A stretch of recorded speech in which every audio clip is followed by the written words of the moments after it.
দেশজুড়ে চলমান গ্যাস সংকট ক্রমেই জটিল আকার ধারণ করছে। শিল্প এলাকা থেকে শুরু করে বিদ্যুৎ উৎপাদন কেন্দ্র এবং আবাসিক গ্রাহক সবখানে গ্যাস সরবরাহে ঘাটতির অভিযোগ বাড়ছে।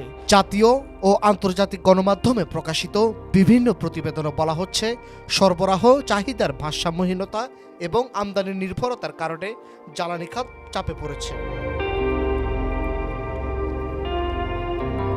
জ্বালানি বিশেষজ্ঞদের বিশ্লেষণে উঠে এসেছে, দেশীয় গ্যাস ক্ষেত্রগুলো থেকে উৎপাদন ধীরে ধীরে কমে আসছে। অন্যদিকে তরলীকৃত প্রাকৃতিক গ্যাস এলএনজি আমদানির উপর নির্ভরতা বেড়েছে। বৈশ্বিক বাজারে এলএনজির দাম ওঠানামা করায় অনেক সময় নির্ধারিত পরিমাণ গ্যাস আমদানি সম্ভব হচ্ছে না। এর সরাসরি প্রভাব পড়েছে জাতীয় গ্রিড সরবরাহ ব্যবস্থায়।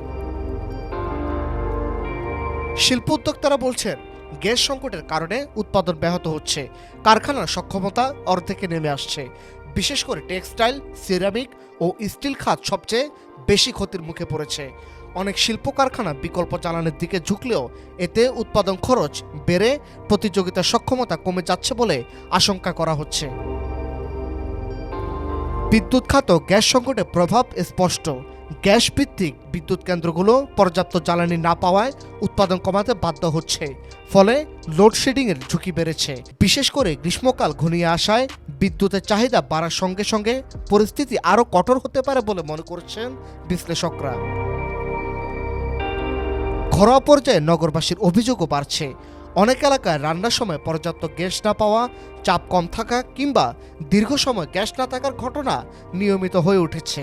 এতে দৈনন্দিন জীবনযাত্রায় ভোগান্তি বাড়ছে এবং বিকল্প জ্বালানির উপর অতিরিক্ত ব্যয় করতে হচ্ছে সাধারণ মানুষকে। জ্বালানি খাত সংশ্লিষ্টরা মনে করছেন, স্বল্পমেয়াদে এলএনজি আমদানি ব্যবস্থাপনা উন্নত করা এবং দীর্ঘমেয়াদে দেশীয় গ্যাস অনুসন্ধান জোরদার করা ছাড়া সংকট কাটিয়ে ওঠার বিকল্প নেই।